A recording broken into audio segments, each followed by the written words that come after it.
Elle m'a dit, écoute Daniel, il faut que tu arrêtes ton boulot de chef de service et ton boulot c'est d'écouter les gens. Bien évidemment que les mots sont importants, bien évidemment que les mots disent quelque chose ou masquent quelque chose. En espérant que ça puisse avoir de l'écho et que des gens inventent quelque chose à partir de ce que j'ai pu raconter.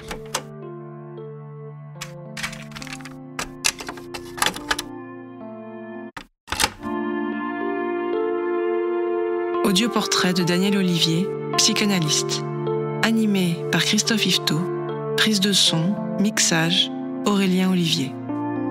Audioportrait, un portrait audio. Bonjour Daniel. Lors de nos précédents échanges, nous avions exploré la question du devenir analyste. Comment devient-on analyste? Pourquoi le devient-on? Aujourd'hui, on te propose d'aller faire un tour du côté des débuts, des premières fois. Et pour entrer dans le vif du sujet, peut-être t'interroger tout simplement. Quel souvenir tu as gardé de la première fois où tu as franchi le pas d'un cabinet de psychanalyste? C'était quand? Voilà. Quel souvenir tu as gardé de ce moment? À propos de première fois, j'aimerais d'abord dire que la dernière fois qu'on s'est vu pour enregistrer, c'était la première fois. Et en réécoutant ce moment d'échange, je me suis rendu compte que ce temps avait été très précieux et je pourrais presque parler d'un temps de contrôle. C'est-à-dire que c'est toujours extraordinairement fécond, éclaircissant de pouvoir parler de sa pratique. Parce que quand on parle de sa pratique, on l'élabore et en fin de compte, on la sculpte. Et j'ai trouvé ça très précieux dans l'après-coup de pouvoir identifier les méandres de ma pensée, de mes hésitations, parce que ça fait partie du travail. Donc voilà, c'était déjà ça, cette première séance d'enregistrement, d'échange avec tous les effets de la parole qui font justement quelque chose de celui qui les prononce. Alors, souvenir. Première séance, c'était il y a déjà fort longtemps, bien évidemment. Je suis un peu ému et un peu évidemment intéressé d'en parler, dans la mesure où je pense que ça peut faire écho au parcours et surtout aux questions pour les personnes de savoir quand, comment, pourquoi consulter. Pourquoi je dis ça? Parce que le souvenir que j'en ai, c'est que c'est passé par le corps. C'est-à-dire, sans vous encombrer d'une intimité qui n'a pas lieu d'être ici, même s'il s'agit quand même de s'engager dans son propos, il faut que je vous redise comment ça s'est déroulé en quelque sorte. Et donc j'avais 25 ans, donc vous voyez, ça fait déjà un petit temps. Et ça s'est passé de la façon suivante, c'est-à-dire que mon corps m'a trahi ou m'a renseigné. Hein, les deux sont valables, les deux sont, je dirais, convoqués à ce moment-là parce que j'ai été donc malade, comme ça arrive, de façon assez sérieuse et qui a nécessité une intervention et donc une hospitalisation de plusieurs semaines. Et bon, les choses se sont bien passées, même si c'est une intervention très lourde et qui a demandé une convalescence aussi longue que lourde était l'intervention. Et en fin de compte, je me suis rendu compte, en allant consulter mon médecin pour un oui ou pour un non, parce que j'arrivais pas à me restaurer physiquement. Quid d'une hypertension, quid d'une hypotension, arrêt de travail, nécessité de pas trop s'arrêter parce que j'étais en formation et je devais poursuivre cette formation. Toujours est-il que, en fin de compte, comme on pourrait dire assez banalement, j'arrivais pas à rebondir et visiblement ce corps résistait à la convalescence. Alors, il avait déjà dit quelque chose en étant défaillant et en étant malade, mais il disait encore quelque chose en étant résistant à la convalescence. Et de guerre lasse, mon médecin généraliste, alors c'est important de la précision en quelque sorte, qui est devenu psychanalyste depuis, mon médecin généraliste, lassé de me voir la consulter 2 à 3 fois par mois, m'a dit un jour, écoute Daniel, il va falloir que tu vois la chose autrement. et je vais te donner une liste de noms pour que tu ailles consulter un psychanalyste. Quelle a été ta réaction à cette proposition?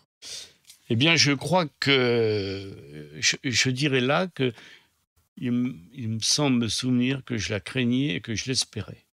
Voilà ce que je dirais. Je la craignais parce que j'avais l'intuition du chantier que ça pouvait représenter, et je l'espérais parce que je crois que je l'avais toujours espéré.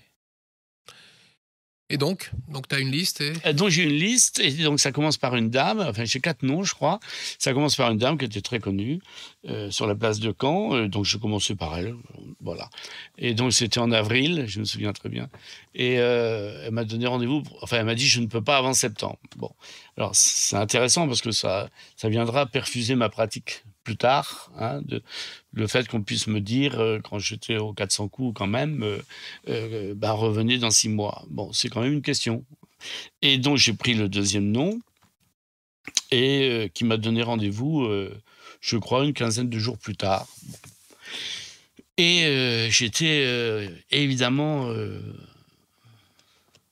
intrigué, impatient, fébrile. Enfin, il y avait tout ça qui se mêlait. Donc j'avais, je le rappelle, 25 ans. 25 ans, on est encore pas bien vieux. Et donc, voilà, je me suis préparé à ce rendez-vous sans savoir trop ce qui m'attendait, parce que j'en avais une idée, mais vraiment tout à fait confuse en quelque sorte, hein, même si on en parlait entre nous, à quelques-uns déjà. je vais te couper, tu as dit: «Je m'étais préparé à ce rendez-vous». Je me suis préparé à ce rendez-vous, ça veut dire quoi, je me suis préparé à ce rendez-vous? Eh bien, est-ce qu'il faut que je prépare ce que j'ai à dire? Qu'est-ce qui va bien me poser comme question? Combien ça va me coûter? J'imagine, plus ou moins clairement, j'avais tout ça en tête. Et puis, une autre idée un peu plus confuse, mais est-ce que c'était la bonne personne, quoi? Bon, et voilà.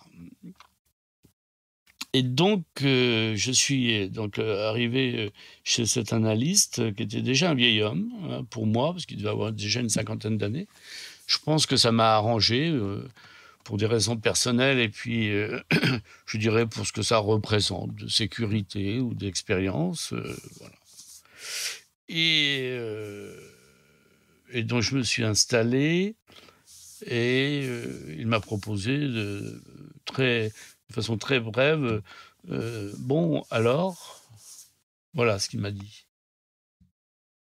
Alors, je me suis dit: Bon, c'est sûrement à moi de parler». Et donc, j'ai commencé à raconter. Alors là, je ne vais pas vous encombrer avec ça, mais j'ai commencé à raconter une idée un petit peu obsédante que j'avais en tête, une image, d'une figure, familiale, assez surprésente et qui m'encombrait un petit peu. Donc j'ai parlé de ça, et puis, je me souviens plus trop, du détail, mais c'était beaucoup autour de ça, et sur de l'angoisse dans laquelle j'étais. Et il m'a interrompu en me disant: «Bon, ben, très bien, écoutez, vous allez revenir la semaine prochaine et puis on va poursuivre». Pof, c'est tout, voilà.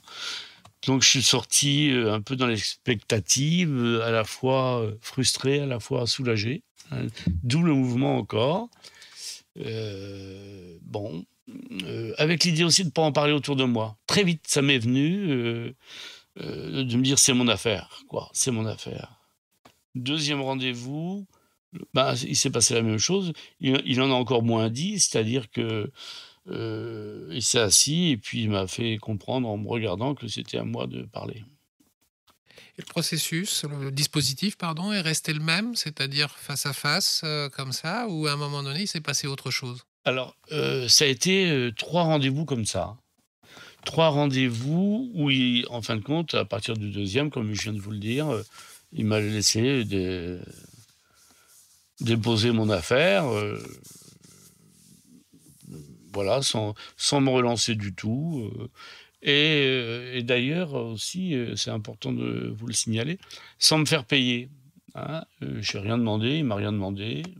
Bon, Pour les 3 rendez-vous? voilà. Et à la fin de la troisième séance, donc était en avril, il m'a dit: «Bon, écoutez, on va commencer en septembre et je vous demanderai, telle somme».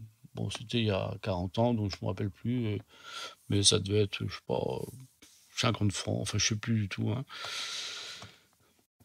Mais enfin déjà une somme, quoi. Et voilà la première expérience. Alors, moi je me suis dit que ça devait se faire comme ça. Bon, moi j'ai compris plus tard qu'en fin de compte, ça m'a été confirmé dans mon travail avec lui que bon, il y avait une certaine rigidité dans son agenda et qu'il fallait attendre qu'une place se libère. Donc là aussi, il fallait nuancer son impatience et sa fébrilité parce que bah, ça nous rendait à 4 mois plus tard. Et je me souviens pas comment j'ai passé ces 4 mois, vraisemblablement en attendant et à la fois en essayant de remettre ça en dehors de moi parce que ça faisait beaucoup de temps à attendre. C'était un horizon que tu attendais, septembre, ou à un moment donné, tu as pu te remettre en cause l'idée d'y aller en septembre? Ah, pas du tout. Non, c'était un horizon, c'était un point de ralliement, si j'ose dire. Et je savais, comme je l'ai dit tout à l'heure, que, enfin, je ne savais rien du tout, mais je croyais savoir que c'était un grand chantier. Bah, je ne savais pas encore que c'était un immense chantier. Hein. Mais j'étais enthousiaste et puis j'avais l'enthousiasme de celui qui n'a pas tellement le choix parce que on aura l'occasion d'en reparler. On en a peut-être dit déjà un petit mot, mais je pense que on fait une analyse, on s'engage dans ce travail-là quand, d'une certaine façon, on ne peut pas faire tellement autrement, puisque mon corps, lui, m'avait signalé des choses. J'avais essayé de le guérir, hein, j'avais essayé de le calmer. Bon, et en fin de compte, il y a quand même quelque chose qui résistait. Donc, bon, je savais que fallait aller par là pour se libérer. Alors, ce corps était devenu à peu près en place. Bon. Mais l'angoisse produite par la difficulté de se remettre en santé s'était maintenue. C'est pour ça que ça m'a permis, parce que c'est le symptôme qui m'a permis d'y aller et d'y rester. Il y avait quelque chose à liquider. Bon, je ne savais pas que ça me prendrait autant d'années. Et heureusement qu'on ne le sait pas d'ailleurs, parce que je ne sais pas si on s'y engagerait, si on savait que ça durerait si longtemps. Avant d'aller de l'autre côté, on ira bientôt, c'est-à-dire quand toi tu vas être celui qui accueille l'analysant. Juste peut-être un dernier mot sur ton expérience d'analysant à la tienne. Hein, septembre, c'est une continuité ou c'est aussi une forme de première fois? Parce que qu'est-ce qui se passe en septembre qui ne s'était pas passé dans les 3 premières fois? Alors ta question est juste dans la mesure où ce qui s'est passé en septembre, c'est qu'il m'a proposé de m'allonger. Et eh bien, on a beau le savoir, on a beau avoir lu, on a beau avoir parlé, ça va pas de soi du tout. Et ma façon de résister, les premières séances, c'est que j'ai laissé le pied droit par terre. C'était ma façon d'être allongé parce qu'il me l'avait dit. Et puis j'étais très impressionné par cet homme-là. J'ai été longtemps. Je ne suis plus maintenant, et j'en dirai quelques mots peut-être à la fin de notre travail. Mais, et donc, je laissais traîner le pied droit par terre. Et je balançais ce que je pouvais balancer. Et il fallait mieux que j'occupe la place, parce que de toute façon, je n'ai pas entendu beaucoup ces premiers temps, et je n'ai jamais tellement entendu beaucoup. Sauf que, au bout de quelques séances, il m'a dit bon, alors ce pied droit, on le met à sa place. Et donc j'ai remis le pied droit sur le divan en me disant bon, il m'a quand même à l'œil, celui qui dit rien, il m'a quand même à l'œil. Il a bien repéré, enfin je ne vais pas verbaliser comme ça, mais il avait bien repéré, il y avait de la résistance un peu dans l'air malgré tout. Et ce qui vient à ta première question, c'est que et c'est au cœur même de la psychanalyse, c'est qu'il y a vraisemblablement une envie de se mettre au travail, et puis bien sûr une part qui résiste, hein, comme toujours.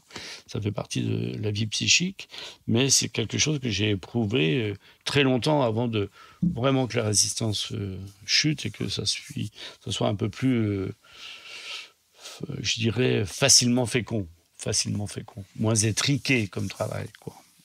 Alors on va passer de l'autre côté. Tu es devenu analyste une dizaine d'années plus tard, entre 10 et 15 ans plus tard, tu Oui. préciseras. Qu'est-ce que tu as emporté de cette cette expérience de ta première fois d'analysant, de tes premières fois d'analysant, si on entend qu'il y a eu le premier rendez-vous et puis il y a eu la première séance sur le divan, qu'est-ce que toi tu as emporté dans ta pratique d'analyste de ces premières fois? Et peut-être on va commencer tout simplement par là aussi aller sur la première séance qui a été la tienne, le premier rendez-vous en tant qu'analyste. Est-ce que tu te souviens de ce premier rendez-vous, peut-être de ce premier patient, de sa problématique, voilà, bien évidemment, sous le secret qui est l'éthique que tu dois avoir autour de ces réponses, mais malgré tout, qu'est-ce que tu te souviens aujourd'hui de ce premier rendez-vous? Eh bien, je me souviens de... Et ça fait passerelle avec notre première séance à nous d'enregistrement et d'échange. En fin de compte, ma première patiente a été une jeune femme que j'avais croisée 7 à 8 ans plus tôt dans une autre fonction. Comme j'étais, je vous l'avais dit, éducateur et responsable d'un foyer. Et à cette occasion-là, autour du foyer, j'ai envie de dire rôder des jeunes femmes, amies des jeunes accueillis dans ce foyer, que j'avais eu l'occasion de gronder d'ailleurs, puisque elle venait dans le foyer alors qu'elle n'y était pas du tout autorisée. Et elle avait été renseignée sur le fait que j'étais devenu analyste et ça a été ma première patiente. Et donc, ce premier rendez-vous avec elle? Eh bien, ce premier rendez-vous, c'est très étonnant par rapport à ce qu'on vient de se dire. Ce premier rendez-vous, je l'ai allongé directement. Voilà. Et ce qui l'a un petit peu sidéré, et je n'ai pas compris pourquoi j'avais fait ça, sur le coup, bien sûr. J'ai compris plus tard, et je crois que j'ai voulu couper avec quelque chose d'une sorte de convivialité historique et antérieure, et que ça a été peut-être ma façon, inconsciente ou spontanée, les deux font l'affaire, de dire qu'ici on était à un autre endroit, à un autre moment pour autre chose. C'était prémédité? Du tout. C'est-à-dire ça s'est fait pendant voilà, les premiers instants de... Elle est arrivée et comme ça, je lui ai dit « allongez-vous ». Et c'est quelqu'un qui vivait dans la rue. Et donc, je lui avais pris le prix d'une séance, c'était le prix d'un paquet de cigarettes. Et on a fait un très bon travail. Enfin, elle a fait un très bon travail. Elle est restée longtemps avec toi? Non, un an et demi. Ok. Enfin, c'est beaucoup et c'est peu à la fois. Et pour aborder cette première séance, cette toute première séance avec une patiente, donc, tu t'étais préparé comment? Parce que tout à l'heure, tu nous as évoqué que tu t'étais préparé, toi, à ton premier rendez-vous d'analysant, mais on peut imaginer que tu t'étais préparé à ton premier rendez-vous d'analyste. Alors, là, c'est une question qui va bien faire la transition parce que je me suis préparé en parlant à mon analyste. Parce que mon désir d'analyste est venu dans cette deuxième tranche de l'analyse personnelle. Et je suis venu mettre au travail mon désir d'analyste auprès de mon analyste premier, si j'ose dire, parce que j'en ai eu d'autres. Et donc, je guettais inlassablement un assentiment de mon analyste sur mes velléités de devenir analyste. En me disant, bon, faut qu'il me dise quand même ce qu'il en pense et s'il me sent capable d'eux. Mais comme c'est un analyste assez silencieux, pour pas dire plus, il a jamais émis le moindre avis sur ma velléité. Bon. Alors je me suis dit, qui dit mot consent. Donc je m'y suis préparé en parlant, bien sûr, dans ce lieu. Et ça m'a permis de me risquer à prendre cette place, qui est toujours, je dirais, un mouvement assez énigmatique. C'est-à-dire qu'il y a un désir, une évidence et à la fois un sentiment profond de légitimité ou pas à prendre cette place. J'ai envie de dire, j'étais là aussi dans un double mouvement, c'était rien pouvait m'empêcher de le faire. Avec une sorte d'intuition que j'allais mieux découvrir pourquoi j'étais là en y étant. Voilà ce que je dirais. Ce qui est plutôt, peut-on faire autrement? Parce qu'on ne peut pas anticiper tout ça. En quelque sorte, c'est une modalité de confiance, de rapport au monde, c'est-à-dire de se risquer à quelque chose en se disant que, eh bien, quand la chose va arriver, on va voir comment on s'y prend. Dans le premier échange que nous avons eu, tu as évoqué le fait à un moment donné que tu as su que c'était ta place. Est-ce que dès cette première séance, tu as eu le sentiment que tu étais à ta place ou tu as pu douter un peu de ta légitimité ou en tout cas tâtonner par rapport à cette question? Alors, douter et tâtonner tout le temps. Et c'est pas de la coquetterie que de dire encore maintenant, hein. Mais douter et tâtonner maintenant, 30 ans après, ça ne veut pas dire qu'on n'a pas pris d'expérience. Ça veut dire que par rapport à ce qui pourrait nous faire vaciller, on vacille un peu moins. Mais c'est la différence qu'il y a peut-être entre être touché et être affecté. Je pense qu'avec l'expérience, on doit travailler à être toujours aussi disponible et poreux psychiquement, donc être touché. Mais avec l'expérience, ça nous permet de ne pas être affecté, de ne pas être, je dirais, déplacé par rapport à ce qui nous vient. Ce que je veux dire en disant cela, c'est que le doute, le doute est permanent, mais il s'allège. Sa teneur et sa texture est plus légère. Mais il faut continuer à douter. Si on pense qu'on est installé dans un savoir, alors je pense qu'on est vraiment... Il faut qu'on fasse autre chose, il faut qu'on s'arrête. On va quand même revenir sur la thématique du jour, la première séance. Qu'est-ce qui se joue dans une première séance? Qu'est-ce que peut-être tu cherches dans une première séance? C'est quoi ton objectif, si tant est qu'on puisse parler d'objectif, dans une première séance avec un patient?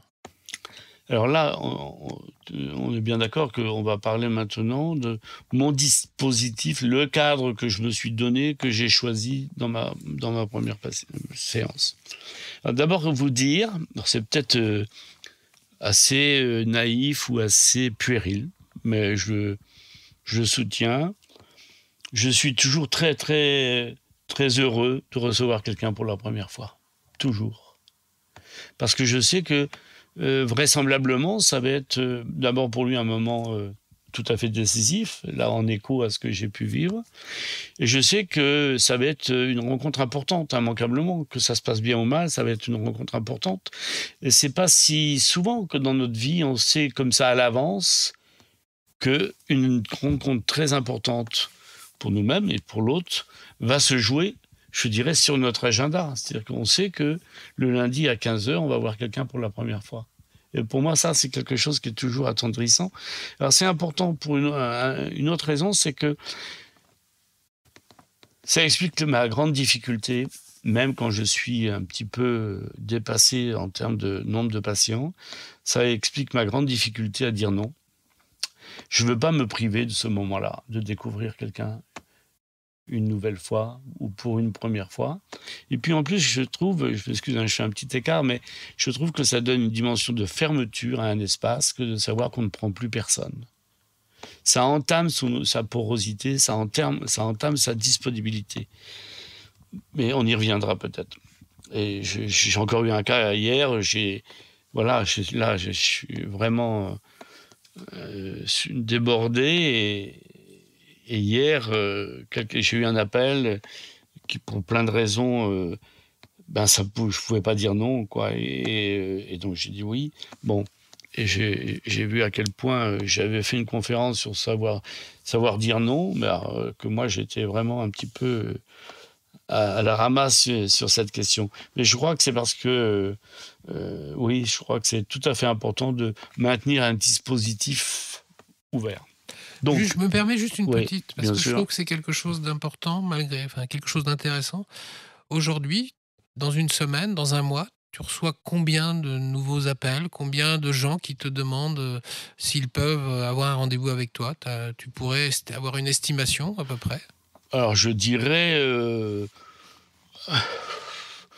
je dirais 2-3 appels par semaine, quoi. Voilà. D'accord. On revient sur le cadre de cette première séance. Oui.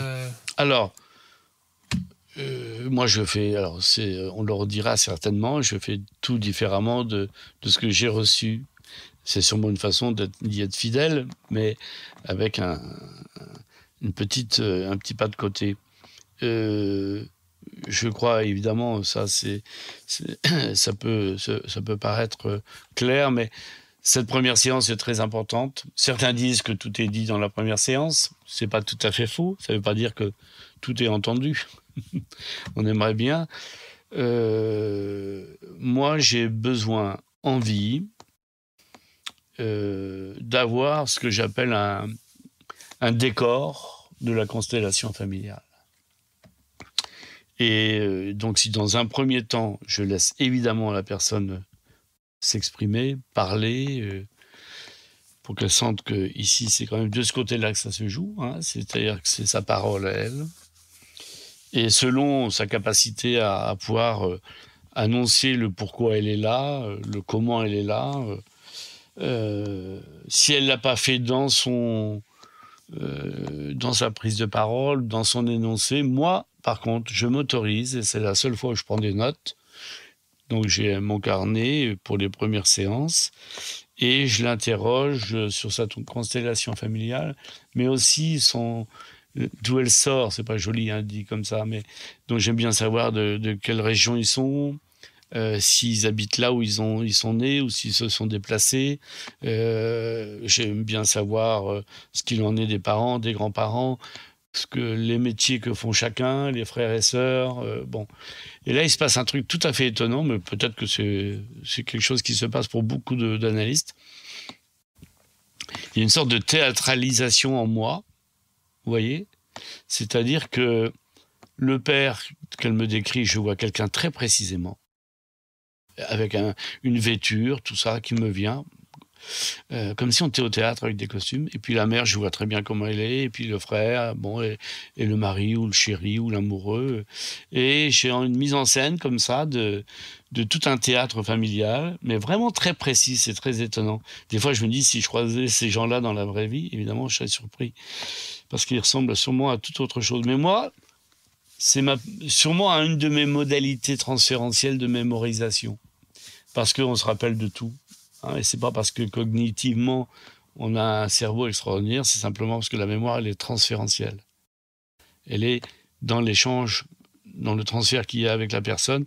Et je dirais la mémorisation, elle est possible parce qu'il y a transfert. Et non pas parce qu'on a des capacités de mémoire. Bon. Ça nuit pas, hein, d'avoir une bonne mémoire. Bon. Mais avoir une bonne mémoire, il faudra qu'on m'explique quand même tout à fait comment on évalue cette affaire-là. Ça me paraît un petit peu compliqué.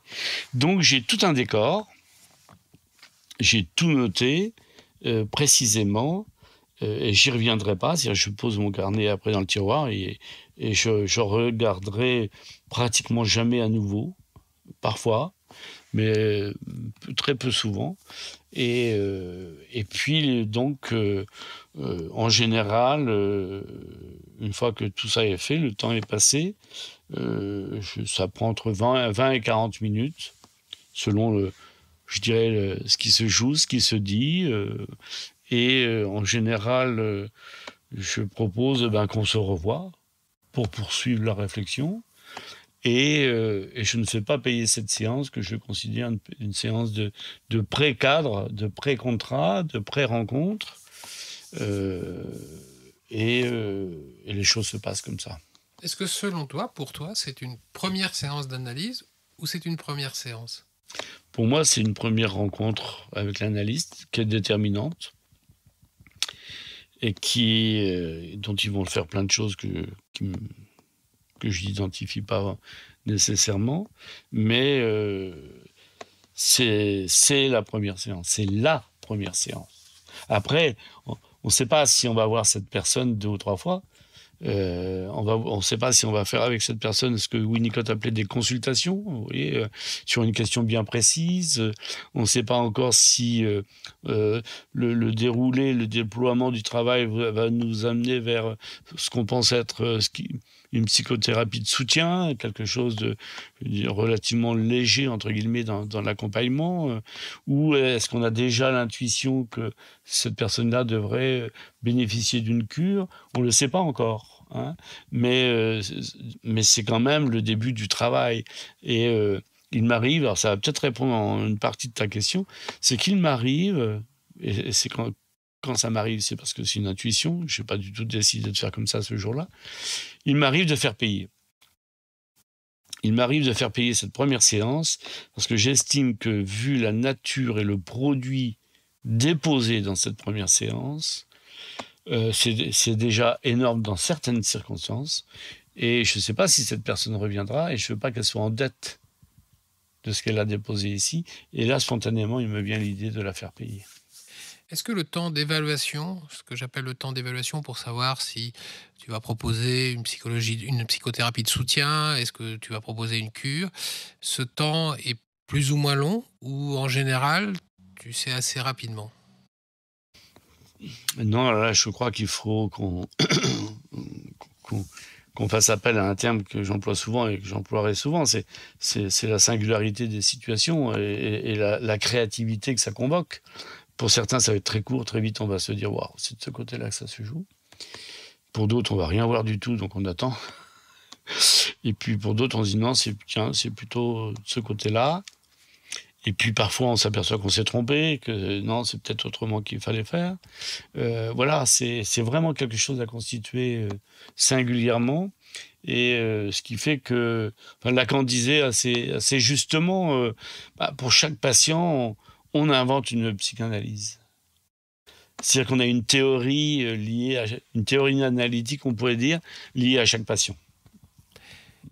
Tu as dit que tu concluais cette première séance en proposant un autre rendez-vous. Il peut arriver que la personne soit refuse ou ne dise rien à ce moment-là, mais il n'y aura pas de deuxième rendez-vous et donc cette première séance devient une séance unique. Qu'est-ce que ça amène chez toi quand ça se produit, cette configuration, c'est-à-dire le patient ne reviendra pas après cette première séance? Comment tu vis ça et qu'est-ce que ça amène chez toi? Oui, qu'est-ce que ça provoque comme perception, comme sentiment, soit par rapport à toi-même, soit tout simplement aussi par rapport au patient? Bien, c'est peut-être là qu'on pourrait dire que l'expérience joue. Tu vois, c'est-à-dire qu'il est vraisemblable que ma frustration, ma blessure narcissique était sûrement importante au démarrage, hein, en me disant mais qu'est-ce que j'ai pas dit, qu'est-ce que j'ai dit, qu'est-ce qu'il en est de mon côté pour qu'elle soit pas revenue. Bon, aujourd'hui, alors c'est peut-être une faiblesse ou une paresse de ma part, je me dis alors là immanquablement c'est son affaire. Et elle a sûrement des très bonnes raisons de ne pas revenir, et il n'y a aucun souci. Sauf que, j'ajouterais, on ne sait jamais s'il ne reviendra pas un jour. Et ça, je pourrais vous raconter à l'occasion des retours comme ça, des gens qui sont venus qu'une fois, et ça a pris des années, et ils reviennent. Et à l'inverse, c'est pas tout à fait la même chose, mais je l'associe. Bon, j'ai une dame qui est venue il y a quelques mois, et s'est assise, et puis elle a sorti ma carte, toute chiffonnée. Elle me dit, ben voilà, j'ai votre carte, ça fait au moins 10 ans que j'ai votre carte. Et dans mon sac, je la vois pratiquement toutes les semaines. Puis je sais pas pourquoi, je me suis dit, cette semaine, j'appelle. Une question qui peut te surprendre, c'est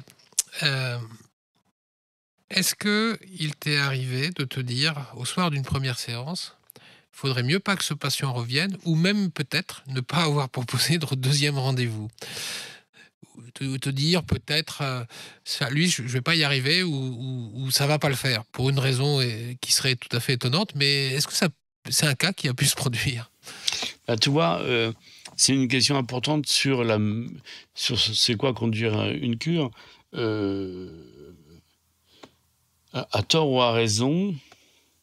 Alors, moi, j'ai des collègues qui me disaient, il y a quelques années, j'avais une discussion là-dessus, et une collègue me disait, moi, elle, au bout de 2 séances, j'ai vu que je n'apprendrais pas. Et ça avait sonné bizarrement à mes oreilles à ce moment-là. Alors, je ne sais pas si je vais répondre à ta question, mais moi, ça ne m'est jamais arrivé. Jamais. C'est ni bien ni mal, hein. Je suis pas en train de dire que c'est une performance, pas du tout. C'est simplement que je me dis, elle vient, au nom de quoi je vais penser que ça m'intéresse pas, ou ça peut pas le faire. J'en sais rien. Parce que c'est de son côté que ça se joue, c'est pas du mien. Moi, je suis à sa disposition. Donc, elle vient, les gens, à partir du moment où j'ai de la place et qu'ils ont frappé à la porte, enfin, au téléphone, et que j'ai décidé que j'avais du temps, je vois pas de raison de tout d'un coup de dire, bah non, tout compte fait, je la prends pas. Bon. Alors peut-être que c'est là une forme de toute puissance un peu déguisée, mais je me dis, bah on va voir ce qu'on va bricoler. Parce que, vous savez, la psychanalyse, c'est de la bricole.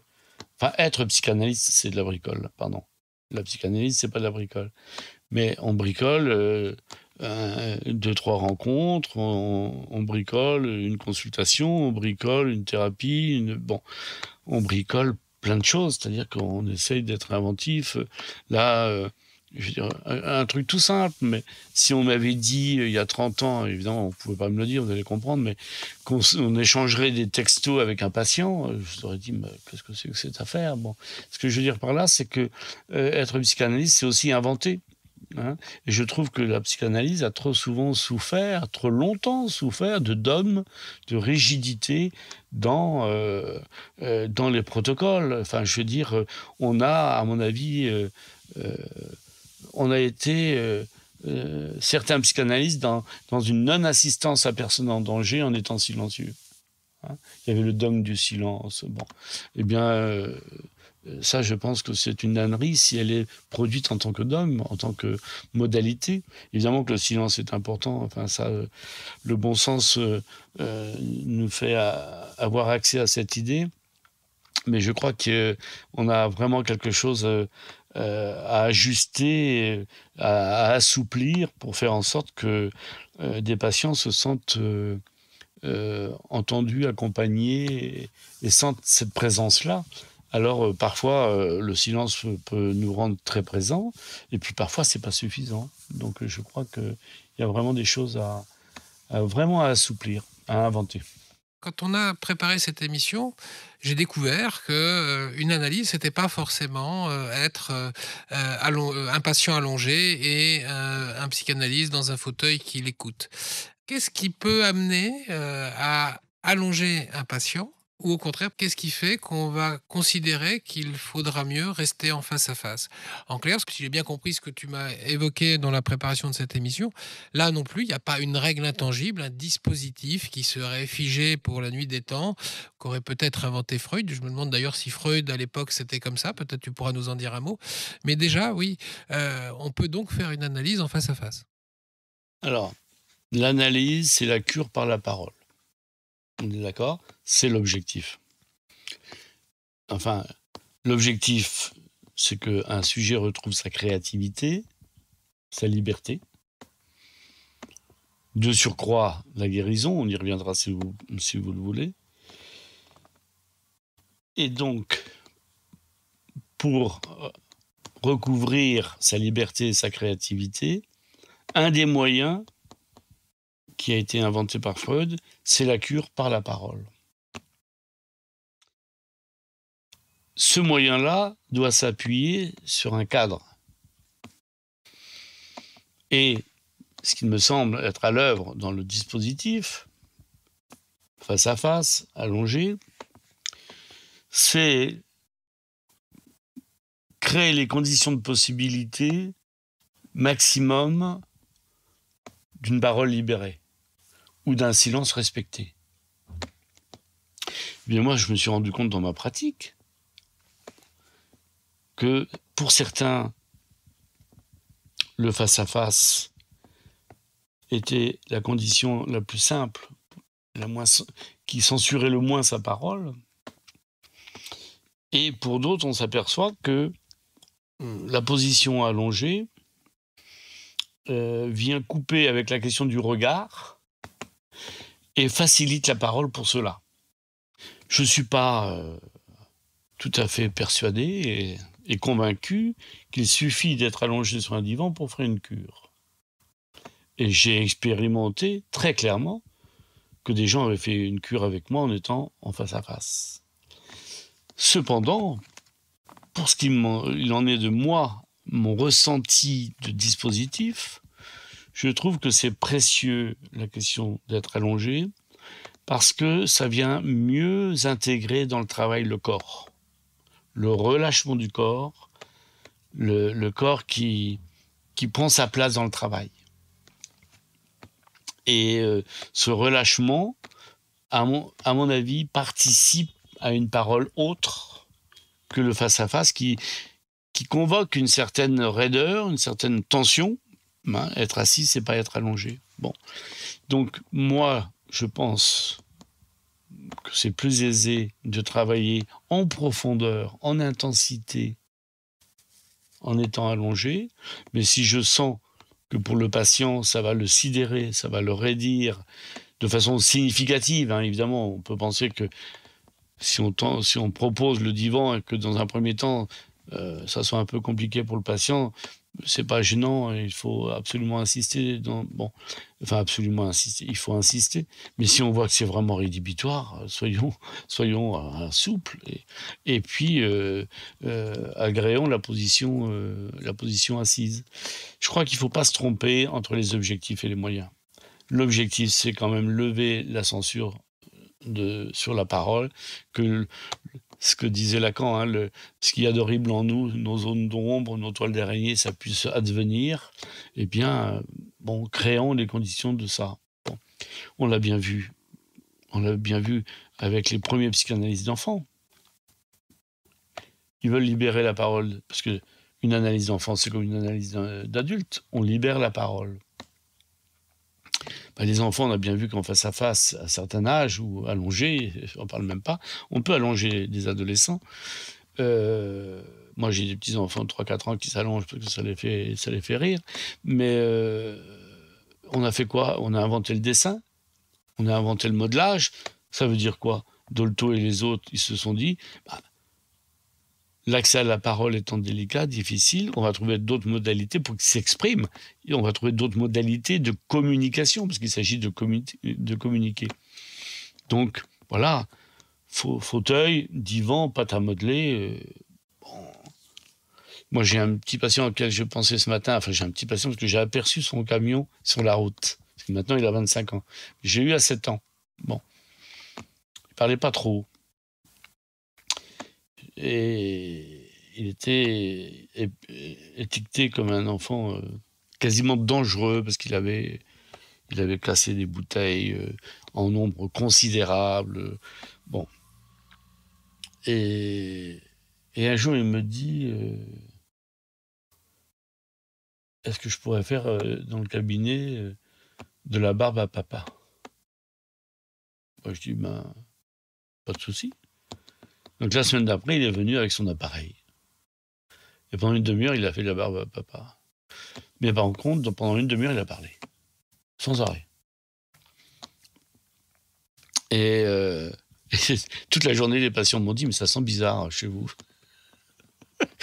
On a bien rigolé. C'est pour dire que moi, mon objectif, c'était pas faire de la barbe à papa, vous l'avez bien compris.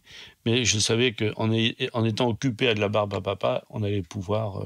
parler autrement, en douce, voilà. Et après, on a arrêté la barbe à papa et on a parlé de toute autre chose. Le signifiant barbe à papa étant assez excellent de ce point de vue-là. Bon, voilà. Donc l'inventivité. Je suis pas. Tout le monde est à l'œuvre sur ces questions-là. C'est comment trouver quelque chose pour alléger, soutenir une parole en mouvement. J'aimerais revenir sur l'enjeu de la première séance, et peut-être ce terme d'enjeu, tu le corrigeras. Mais en quoi, tu as dit tout à l'heure que peut-être tout était dit dans une première séance, est-ce qu'on pourrait aller un peu plus loin sur en quoi elle est déterminante, cette première séance? Alors, tu fais bien d'insister parce que le tout a été dit, c'est de l'après-coup. Quand j'écoute une première séance, je pense même tout le contraire. Je pense souvent, je le dis parfois même, pas tout le jour, je pense souvent qu'il Ils viennent dire tout ce qu'on leur raconte, tout ce qu'ils ont en tête depuis longtemps. Et je trouve que c'est précieux parce que on a une tonne d'informations dont on peut se dire qu'au moins on est sûr que c'est pas ça. Parce qu'évidemment, avant de venir nous voir, ils ont vu du monde, ils en ont parlé autour d'eux, et ils viennent sur un symptôme, ou plusieurs. Alors c'est quoi ? C'est toujours des questions autour de la rupture, hein, autour de la coupure, autour de la séparation, autour de... Bon. Parfois quelques enjeux autour de la scolarité, autour de de l'orientation scolaire, enfin bon. Bon, et puis il y a aussi tous les symptômes, enfin qui sont plus des symptômes, on va pas les nommer de la même façon, mais les incidents de la vie. Les gens viennent parce qu'il y a eu un accident dans la famille, ou les gens viennent parce qu'ils ont eu un accident. Bon, mais ça, on sait bien que s'il y a quelque chose qui fait effraction à cause d'un accident ou à cause d'une maladie, s'il y a une véritable effraction, c'est que ça vient redoubler quelque chose. Donc on sait bien que quand ils viennent en première séance nous dire « Voilà, je viens parce que mon père a un cancer du pancréas », on sait bien qu'on a déjà en tête, évidemment, que ça, c'était l'élément déterminant, mais c'est pas du tout l'élément de fond qui vient les travailler de telle sorte qu'il y a quelque chose qui n'arrive pas à se remettre en route. Vous voyez ce que je veux dire ? Je me souviens, moi, d'une patiente, il y a bien 20 ans, qui m'a dit « Bon, alors, il y a ça qui ne va pas, il y a ça qui ne va pas, il y a ça qui ne va pas. Mon couple, alors ça, on n'y touche pas, tout va bien. » Bon. Voilà. Je lui ai rappelé 15 ans plus tard, à la dernière séance, que, puisqu'elle venait de divorcer, que, bon, elle avait dit quelque chose à la première séance. Bon, évidemment, elle l'avait compris, elle aussi, dans l'après-coup. Bon.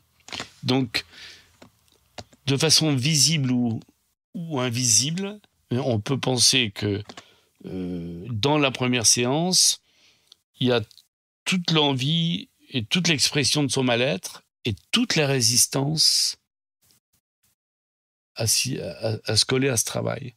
Donc, il est vraisemblable que de façon implicite ou explicite, il y ait tout. Mais sauf qu'on peut pas l'identifier véritablement. C'est pour ça que, alors c'est à tort ou à raison, mais c'est pour ça que c'est une séance où je prends des notes, parce que je pense qu'il s'est dit des choses que je réécouterai peut-être autrement, hein, mais je sais qu'elles sont quelque part au cas où, c'est pour ça que j'y retourne de temps en temps, mais c'est assez rare. Mais je pense que il y a de l'inconscient qui, par définition, m'échappe, mais qui est déjà là à la première séance. Donc, après, on pourrait dire, c'est un terme oui, qui convient, c'est un condensé extrême. Il est tellement condensé qu'il n'est pas lisible. Mais si on le déplie, je pense que dans l'après-coup, on s'apercevrait que c'était déjà présent dans la première séance. Donc quand même, inconsciemment, elles se sont déjà mis au travail sur l'essentiel, même si on l'apprendra peut-être beaucoup plus tard, et eux avec, à ce moment-là. Ça veut dire que toi aussi, peut-être inconsciemment, tu en chopes quelque chose. C'est-à-dire que c'est pas forcément que conscient pour toi également. Tout à fait, bien sûr. Bien sûr, je veux dire, les choses vont et viennent entre l'inconscient de l'un et l'inconscient de l'autre.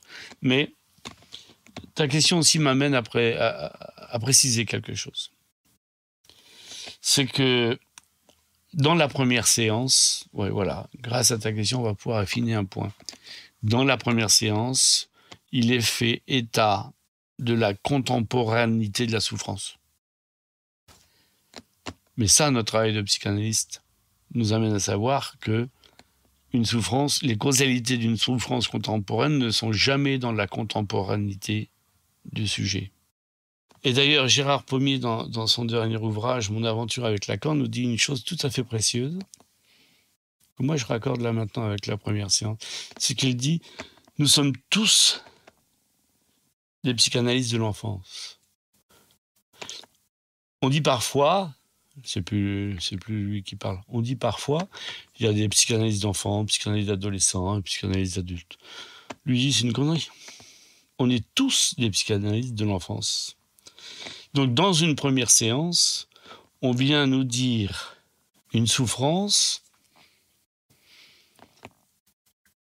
qui vient vraisemblablement de très loin et qui, comme un volcan, sort à ce moment-là de la vie d'un sujet à l'occasion d'un événement sévère et signifiant. Parce que une maladie, un accident, un divorce, un redoublement, un échec à un diplôme, ça c'est l'actualité, d'accord ? Mais cette actualité-là, si elle nous met dans l'embarras suffisamment pour être empêchés de vivre, c'est que cette actualité-là vient faire résonner quelque chose de l'enfance. Toujours de l'enfance. Je te propose qu'on s'arrête là pour aujourd'hui. On se retrouvera pour un 3e épisode consacré cette fois à la pratique d'analyste et notamment à la créativité et l'inventivité qui peut être à l'œuvre dans cette pratique.